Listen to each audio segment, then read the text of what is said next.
ছুটির দিন তো প্রতিটা ঘরে স্পেশাল কিছু রান্না হবেই, হোক সেটা চিকেন বা মাটন। তো আমার বাসাতে বেশিরভাগই সবাই মাটনটাই বেশি পছন্দ করে।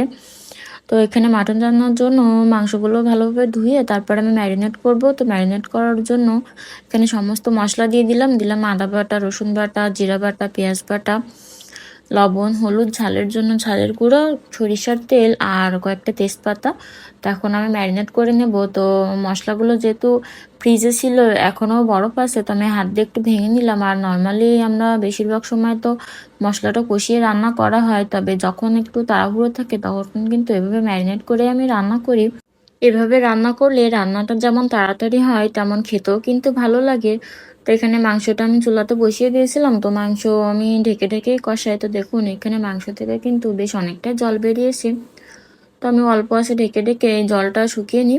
তো এখন এখানে আমি একটা মশলা দিয়ে দিলাম শাহি জিরে, শাহি মরিচ এবং একটু জয়ফল বাটা।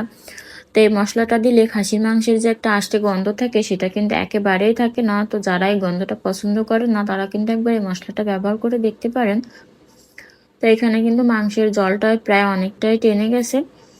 যত সময় মাংসের এই জলটা পুরোপুরি শুকিয়ে যায় তত সময় আমি কষিয়ে নেব। আর মাংসের মধ্যে গোটা রসুন আর আলু খেতে কে কে পছন্দ করেন জানাবেন কিন্তু। তারপর আমি প্রেসার কুকারে দিয়ে মাংসটা একটু সিটি দিয়ে নিয়েছিলাম যাতে ভালোভাবে সিদ্ধ হয়ে যায়। তো তারপর আমি কড়াইতে ঢেলে একটু গরম মশলা বাটা দিলাম, দিয়ে একটু ফুটিয়ে নামিয়ে নেব। ঠান্ডা হওয়ার পরে কিন্তু ঝোলটা অনেকটাই ঘন হয়ে যায়। তো এই যে রান্না একদম পুরোপুরি কমপ্লিট হয়ে গেছে। তো আপনাদের চিকেন নাকি মাটন কোনটা পছন্দ সেটা কিন্তু কমেন্টে জানাতে ভুলবেন না। আর ছুটির দিনে একটু স্পেশাল কিছু না হলে তো হয়ই না। আর যদি এরকম গোটা গোটা রসুন আর আলু দিয়ে খাসির মাংস হয় তাহলে কি ছুটির দিনে আর কিছু লাগে বলুন তো। তো আজকের মতো এটুকুই, ভালো থাকবেন সবাই, ধন্যবাদ।